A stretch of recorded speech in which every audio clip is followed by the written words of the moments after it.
1971-এর পর কেন ভারত ঢাকা ছেড়ে যেতে বাধ্য হয়েছিল, এই ইতিহাস কেন বলা হয় না? পাকিস্তান না থাকলে বাংলাদেশ আজ ভারতের একটি প্রদেশ হতো। একথা কি বিশ্বাস করবেন? বাংলাদেশ কি এখনো হায়দ্রাবাদের ভাগ্য বরণ করতে পারে? বিশাল সামরিক বাহিনী নিয়ে বিশ্বের চতুর্থ বৃহৎ সামরিক শক্তির মালিক ভারত, আমাদের প্রতিবেশী। পাশাপাশি হলেও তাদের সাথে আমাদের সামরিক সক্ষমতার কোনো তুলনাই চলে না। ভারত হয়তো চাইলেই বাংলাদেশে আগ্রাসন চালিয়ে যখন তখন দখল করে নিতে পারে সবকিছু। আবার ভারত যে সেটা চায় তাতেও কোনো সন্দেহ নেই। অন্যদিকে পাকিস্তানের সামরিক শক্তি আজকের এই অবস্থানে না হয়ে যদি আমাদের মতো হতো, তাহলে ভারতকে কখনোই কাউন্টার দিতে পারত না দেশটি। সময়ের সাথে সাথে সব প্রতিকূলতা পেরিয়ে সামরিক শক্তি বৃদ্ধি করেছে বলেই আজও ভারতের বিরুদ্ধে সমানে সমান হয়ে দাঁড়িয়ে আছে পাকিস্তান। আসলে সামরিক শক্তি বলে দেয় একটি দেশের সার্বভৌমত্ব কতটা নিরাপদ। এই যখন ভৌগোলিক শক্তির অবস্থা, তখন আলোচনা করা যাক আমাদের প্রসঙ্গে। দিন যত যাচ্ছে আমাদের সার্বভৌমত্ব যেন ততটাই অরক্ষিত হয়ে ধরা দিচ্ছে। এর বড় কারণ হলো সামরিক শক্তির দুর্বলতা। ভৌগোলিক গুরুত্বের বিপরীতে অস্ত্র দিয়ে বিচার করলে বাংলাদেশ সম্ভবত দক্ষিণ এশিয়ার সবচেয়ে দুর্বল সামরিক শক্তির দেশ। আর এই অবস্থা চলতে থাকলে বাংলাদেশকে ভারতের হায়দ্রাবাদের মতো পরিণতি ভোগ করতে হবে বলে মনে করেন সামরিক বিশ্লেষকরা। আর ভারতও সেই অপেক্ষাতেই আছে। তবে প্রশ্ন হচ্ছে, সামরিকভাবে দুর্বল হলেও কেন ভারত এখনো বাংলাদেশে সামরিক অভিযান চালায়নি? উত্তরটা হলো পশ্চিম সীমান্তে থাকা পাকিস্তানের সামরিক বাহিনী। পাকিস্তান যদি ভারতের জন্য একটি বড় ফ্যাক্ট না হতো, তাহলে ভারত নিশ্চিতভাবেই হায়দ্রাবাদের মতো বাংলাদেশকে তার একটি প্রদেশ বানিয়ে ফেলত।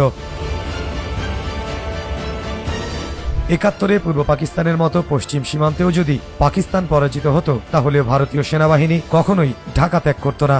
পশ্চিম সীমান্তে পেরে ওঠেনি বলেই ভারত বাংলাদেশকে স্বীকৃতি দিয়ে একটি নির্দিষ্ট সময় পর ঢাকা ছেড়েছে। অন্যদিকে পাকিস্তানের সেনাবাহিনীও যদি আজকের এই অবস্থায় না থাকতো, তাহলে বাংলাদেশ এতদিনে পরিণত হতো ভারতের একটি প্রদেশে। যে যতই মুক্তিযুদ্ধের চেতনা বিক্রি করুক, পাক মিলিটারি যত শক্তিশালী হয়ে উঠবে, বাংলাদেশের নিরাপত্তা ও সার্বভৌমত্বের নিশ্চয়তা তত বাড়বে, এমনটাই মনে করেন সামরিক বিশেষজ্ঞরা। কারণ বাংলাদেশ দুর্বল হলেও এখানে আগ্রাসন চালালে একমাত্র পাকিস্তানই আছে যারা 71-এর প্রতিশোধ নিতে ভারতের বিরুদ্ধে ঝাঁপিয়ে পড়বে। আর সামরিক শক্তি যতই বেশি হোক না কেন, পূর্ব পশ্চিম দুই ফ্রন্টের সাথে যুদ্ধ চালানোর সক্ষমতা ভারতের নেই। এখানে চীনের কথা বাদই দিলাম।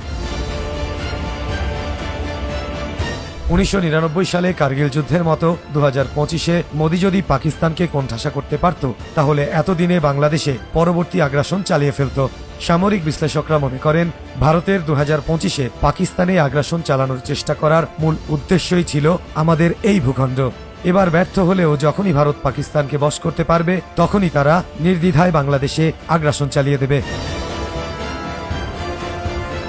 গত 54 বছরে শুধুমাত্র শহীদ প্রেসিডেন্ট জিয়াউর রহমান এবং বর্তমান অন্তর্বর্তী সরকারের প্রধান উপদেষ্টা ডক্টর মোহাম্মদ ইউনুস ছাড়া বাংলাদেশের সামরিক বাহিনীকে শক্তিশালী করার কথা কেউই চিন্তা করেনি। কারণ দেশের প্রতিটি রাজনৈতিক দলই প্রচন্ড মাত্রায় দুর্নীতিগ্রস্ত।